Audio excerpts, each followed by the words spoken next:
Appendix A. How to make a project into a money magnet. Yes, that's what I said. How to turn a project into a money magnet.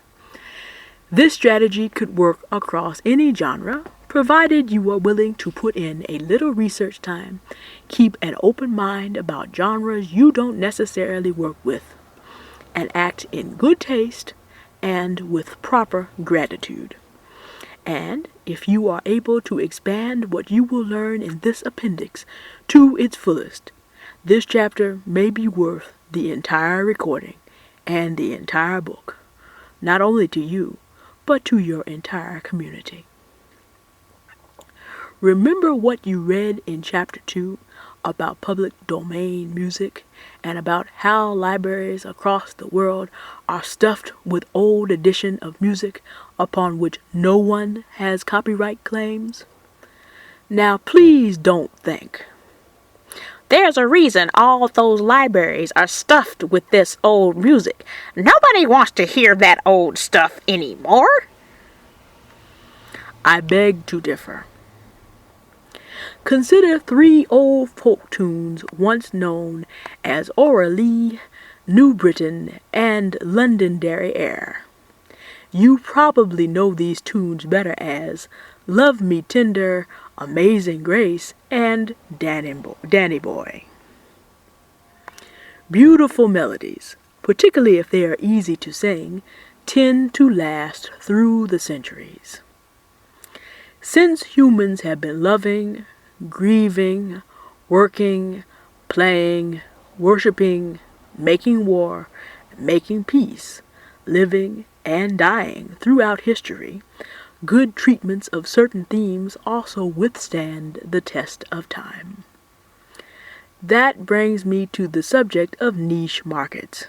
For a very simple example, the tune of Danny Boy is so lovely to so many people that if you can employ it recognizably, you will at least get people to listen at least for a while to your new words or your take on the melody. The niche market here, loosely speaking, is made up of people who love the tune of Danny Boy.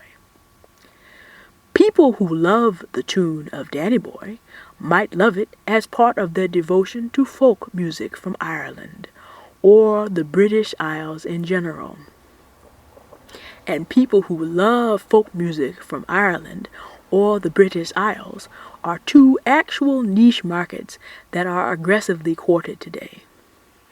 Now, while the folks in these 2 niche markets enjoy hearing Danny Boy, they would be ecstatic to hear some beautiful contemporary of that tune that has fallen into undeserved obscurity. You could actually be a hero to these folks.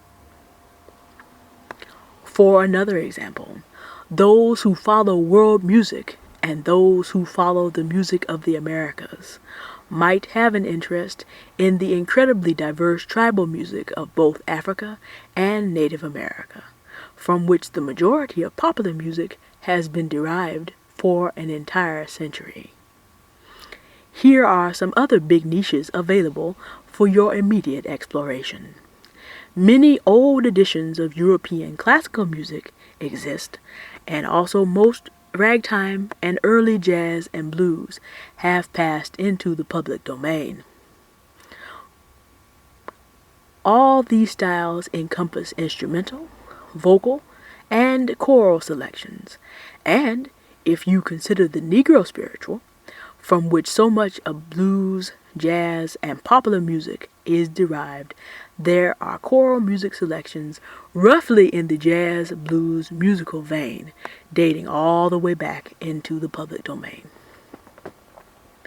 I have used the convention of the 10-song album throughout this project, and I'll bring it back as a project model one last time. Plan your projects out to hit a niche, or 2, or 3. But if you do multiple niches on a physical album, please be sure they are related. Someone who likes folk songs from the British Isles may also enjoy the folk music of colonial America, both from European settlers and perhaps African slaves.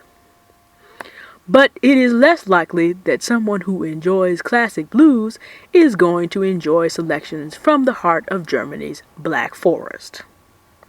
So be careful when you choose different types of music to include on your albums and your projects. When you have your album of tastefully arranged works ready, you will have something that potentially will be desirable to a sales base that includes 1, 2, or 3 niches, along with your loyal fans. If you play your cards right, you could even extend your fan base over your niche listeners and their community.